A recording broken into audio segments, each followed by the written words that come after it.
Então hoje o assunto que nós vamos tratar é sobre válvulas de controle direcional. Então vendo aqui a estrutura básica de um circuito pneumático, né? A gente já trabalhou a questão de produção e distribuição do ar comprimido. Já tratamos também dos atuadores pneumáticos e nesta aula nós vamos falar sobre as válvulas direcionais. Não são as únicas válvulas que tem no circuito pneumático, mas as outras válvulas que tem a gente vai tratar na próxima aula, que no caso são elementos como esses aqui e outros tantos que a gente tem. E o que é chamado de válvula? É um elemento, um componente do circuito pneumático que se destina a controlar a direção, pressão ou então a vazão de ar comprimido, para que os atuadores pneumáticos desenvolvam as suas ações como previsto em um projeto. Como o nome diz, válvula de controle direcional. Ela controla e direciona o que? O fluxo do ar. Então ela dá direção ao fluxo do ar. Como é que se representam as válvulas direcionais? Elas são sempre representadas por um retângulo. E o retângulo é sempre dividido em um certo número de quadrados. Esses quadrados eles representam o que se chamam de posições da válvula. Se a gente fizer uma analogia com uma torneira de água residencial, é uma válvula também, claro, não é uma válvula pneumática, né? Mas a torneira tem duas posições, né? Ela está ou aberta, ou seja, permite a passagem do fluxo de água, ou está fechada, né? Então não permite que a água que está lá na caixa d'água passe por dentro da torneira. Então, o número de posições de uma válvula pneumática define os diferentes comportamentos dela para cada posição que ela esteja, né? E aí dentro dessas posições, desses quadrados, a gente vai ter desenhado setas ou então esses T's. Seta significa passagem de fluido e T significa não passagem ou bloqueio do fluido. Mas é a passagem ou bloqueio do fluxo pelas vias da válvula, que são as suas entradas e saídas de fluido. Então, toda válvula vai ter no mínimo duas vias, né? Uma entrada e uma saída de fluido. E aí, dependendo da configuração da válvula, a gente pode ter diversos conjuntos de símbolos dentro de cada uma das posições da válvula. Então, a gente tem disponível no mercado várias configurações de válvulas. E essas válvulas elas recebem seus nomes de acordo com o número de posições, o número de vias que ela tem e alguma característica dela. Então, o nome é sempre válvula, o número de vias, barra o número de posições. Então, se a gente tem uma válvula 2x2, quer dizer duas vias e duas posições. Nesse caso aqui, essa válvula aqui tem duas posições, né? Tem dois quadrados e tem duas vias. Aqui uma via e aqui outra via. E ela é chamada ainda por uma característica que ela tem, que ela é normalmente aberta. Se a gente deixar essa válvula na sua posição de repouso, ela tem a sua conexão de entrada aberta para a sua conexão de saída. Aqui uma outra válvula, né? Que tem agora três vias, aqui ó, uma, duas, três vias e tem dois quadrados, ou seja, duas posições. Quando ela está nesta posição, ela tem essa via fechada e a passagem de fluido daqui para cá. Aqui um exemplo de aplicação disso que eu acabei de falar, né? Então, o fluido que está vindo lá do reservatório chega aqui e está fechado, né? E aqui eu tenho a conexão dessa via aqui para cá. Então, na hora que eu mudar essa válvula de posição, ou seja, botar esta posição aqui, eu vou ter a passagem de fluido da via de entrada para a via de saída. E aqui eu não tenho mais passagem de fluido, né? Eu vou ficar com ela trancada. Então, quando eu soltar a válvula de novo, mudar de posição novamente, né? Então, o fluido que está aqui se conecta e sai para lá. E aqui fecha novamente. Tá? Essa válvula que se chama normalmente fechada, porque enquanto a gente não aciona ela, a passagem de fluido está fechada, né? Só depois que a gente aperta ela, que a gente aciona ela, é que eu tenho passagem de fluido, né? Enquanto essa válvula aqui é igualzinha àquela anterior ali, só que as posições são trancadas, ou seja, ela é normalmente aberta. Agora, como é que eu sei qual a função de cada uma das vias, né? Como é que eu sei que isso daqui é entrada, isso aqui é saída, isso aqui o que é, né? Como é que eu sei nessa configuração aqui o que é entrada e o que é saída de ar aqui? Então, é isso que eu vou explicar agora, né? A identificação das vias, ou seja, dos orifícios que a gente tem na válvula. Então, eu vou começar explicando pelo pior caso, porque se a gente entender o pior caso, a gente entende o restante. Então, a válvula, comumente, ela tem no máximo 5 vias. A via central é a via de entrada de pressão, então essa via aqui vai estar sempre conectada à nossa fonte de ar. E, né, se essa é a linha de pressão, né, a linha de entrada de ar na válvula, eu tenho que ter uma linha de saída, que é esta linha 2 aqui. Tá? Então, dependendo da norma ISO, a gente pode identificar os orifícios por números ou por letras. Tá? A terceira conexão é a conexão que a gente chama de escape ou exaustão. É por onde o ar vai sair da minha válvula para a atmosfera. O meu orifício 4 é uma segunda saída de ar. É uma saída de ar que também estará conectada ao meu atuador. Então, vejo que eu tenho uma linha de pressão, uma linha que eu conecto ao atuador, outra linha que eu conecto ao atuador e um escape para a atmosfera. E a linha 5 também é uma linha de escape para a atmosfera. Aí, por fim, eu tenho mais uma nomenclatura a ser utilizada na identificação dos orifícios das válvulas direcionais, o que se chama de piloto, que aqui identificados por 12 e 14. O piloto 12, eu vou para essa posição. Quando eu acionar o piloto 14, eu vou para esta posição aqui. Sabido isso, então a gente já conhece as identificações dos orifícios de todas as outras válvulas. Porque se eu tiver uma válvula que não tenha 5 vias, mas que tenha 4, a via que ela não tem é a quinta via. Então ela vai ter só a via 1, 2, 3, 4. Ou seja, uma válvula de 4 vias tem uma via de pressão, 2 vias de utilização e uma linha de escape, ao invés de ter 2 linhas de escape, como tem a válvula de 5 vias.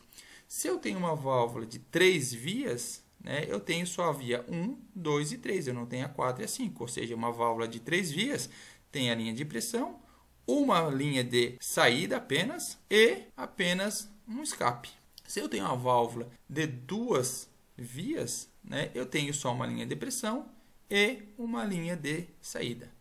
E não importa o número de vias, essa vai ser sempre a disposição das vias nas válvulas. Bom, então agora só falta a gente falar sobre piloto, né? O piloto é como que a gente pode fazer para mudar a posição das válvulas. Então a gente pode ter o piloto ou o acionamento das válvulas sendo feito de uma maneira muscular, mecânica, pneumática, elétrica ou uma combinação destes.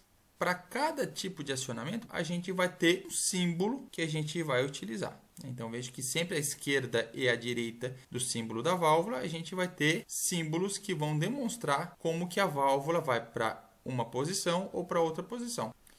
Então, aqui a representação dos acionamentos musculares, mecânicos e pneumáticos. Então, muscular a gente tem uma forma genérica, né, de demonstrar isso.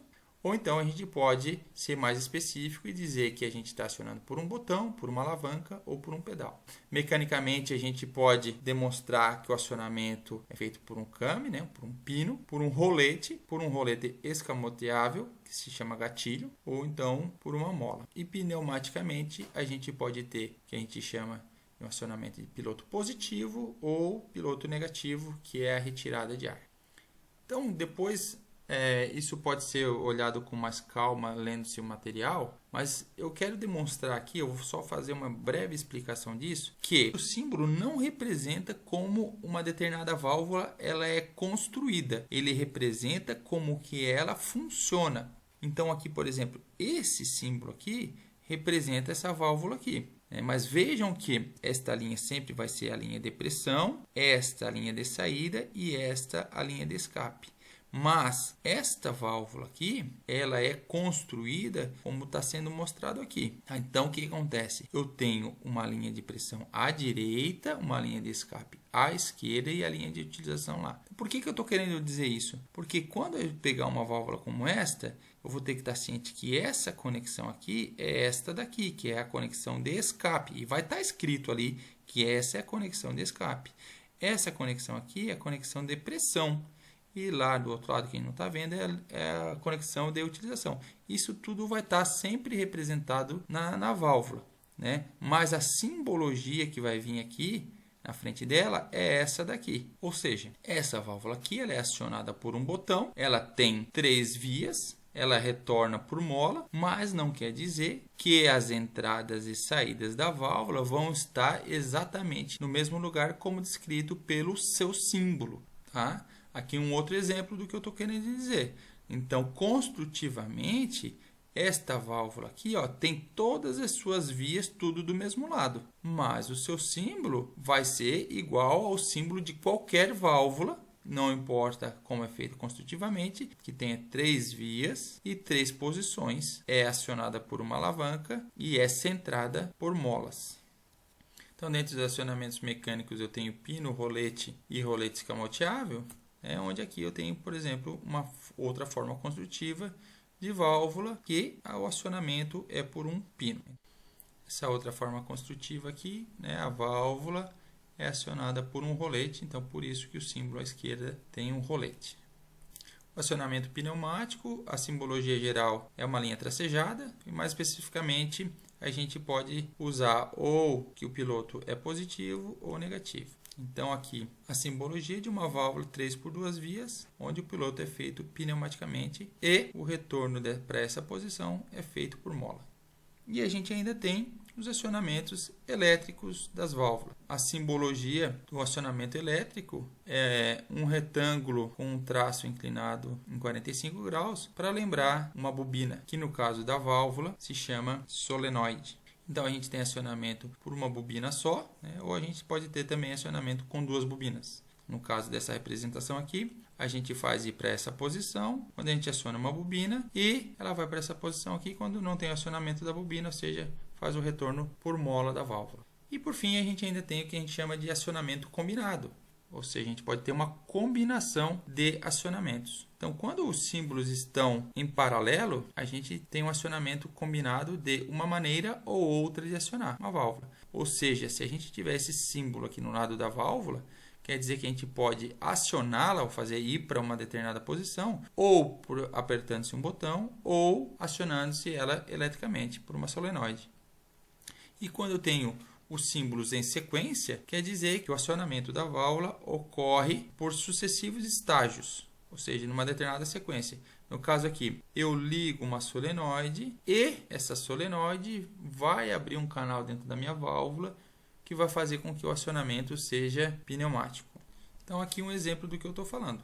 Tem uma válvula aqui, que ela é uma válvula 5 por 2 vias, que ela pode ser acionada um botão para fazer a válvula ir para esta posição e o outro botão para fazer a válvula ir para esta outra posição.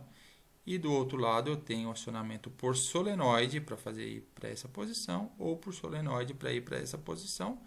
E aí a gente sabe que a gente ainda tem o acionamento pneumático, mas isso é mais para nível de informação do usuário, porque no final das contas, se fosse só por solenoide ou é feita por solenoide e pneumaticamente, do ponto de vista de utilização, basta que o usuário ligue a solenoide. No caso aqui tem o símbolo do pneumático, porque quando a gente liga uma solenoide, abre-se um canal que pega a tomada de ar da linha de pressão e faz o acionamento pneumático da válvula. Bom, e aí as válvulas direcionais são feitas de várias maneiras, dependendo da aplicação. E sobre isso eu não vou me ater ao assunto, porque tem depois no material isso para ser lido. Então, só para finalizar esse assunto de como que a gente faz a denominação das válvulas, todas as válvulas e cilindros e atuadores pneumáticos são sempre representados na sua posição inicial. Então, se eu pegar uma válvula 3 por 2 vias como essa e eu não acionar este rolete, então a válvula vai estar nessa posição, que é a posição que ela fica em repouso, ou seja, sem que seja acionada. Então a gente vai desenhar sempre as vias na direita. Agora, se no meu equipamento eu já tenho este rolete acionado ou uma outra válvula qualquer acionada numa outra posição que seja diferente da posição de repouso, e isto deve vir representado no desenho. E estando acionada, então, a posição das vias não mais é mostrada à direita, mas sim mostrada à esquerda. Então, por isso que até agora, né, a gente estava vendo todas as válvulas sempre com as vias desenhadas à direita, porque a gente não está mostrando o desenho de um circuito onde uma válvula está sendo acionada na sua posição inicial. Já as válvulas que têm 3 posições, então as vias são sempre desenhadas na posição central. Se por acaso ela vier acionada em uma posição diferente, aí isso deve ser demonstrado no seu desenho inicial. Então aqui alguns exemplos de aplicação de válvulas direcionais. Então aqui a gente tem o que a gente chama de comando básico direto, ou seja, a válvula que o usuário aciona é aquela que está diretamente conectada ao atuador. Está inicialmente fechada. Quando eu apertar, vai passar ar da linha de pressão para a linha de utilização. E quando eu desacionar, a mola faz retornar ao atuador e o fluido que está dentro do atuador vai para a linha de escape.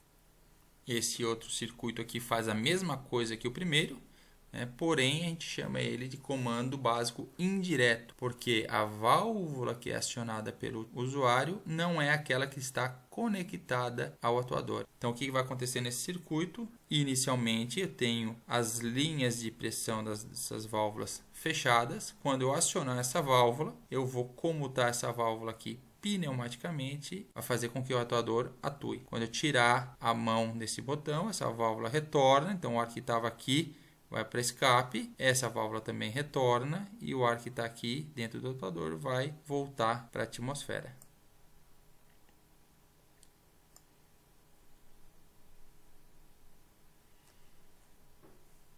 Aqui uma outra aplicação, de novo um comando indireto, porque eu tenho uma válvula aqui que está conectada ao atuador, mas o usuário só aciona esta válvula ou esta válvula. Quando ele acionar esta válvula, eu vou fazer a posição desta válvula que está conectada ao atuador mudar para essa daqui, ou seja, vai ar e vai acionar. E quando eu acionar essa daqui, eu faço retornar para essa posição, ou seja, fazer com que o ar retorne para a atmosfera.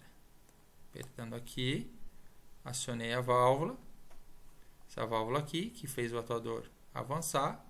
Mesmo que eu desacione ela já está lá, vai ficar nessa posição, porque ela não tem retorno por mola, O retorno dela ocorre se eu botar ar aqui nessa linha aqui. Então, se eu apertar aqui, aí eu comuto a válvula e aí sim o ar vai para o escape. Então, vejam que para um atuador de simples ação, eu só preciso uma saída na minha válvula. É por isso que eu utilizei uma válvula de 3 vias. Agora, se eu tiver um atuador de dupla ação, eu preciso de 2 vias de saída da minha válvula. Então, eu tenho que utilizar ou uma válvula 4 por 2 vias ou uma válvula 5 por 2 vias. Então, no caso aqui, nesse exemplo, eu usei uma 5 por 2 vias. Essas 2 vias aqui conectadas ao meu atuador. Quando eu apertar nesse botão aqui, eu vou fazer a válvula mudar para essa posição, ou seja, a linha de pressão vai para essa linha de utilização 4.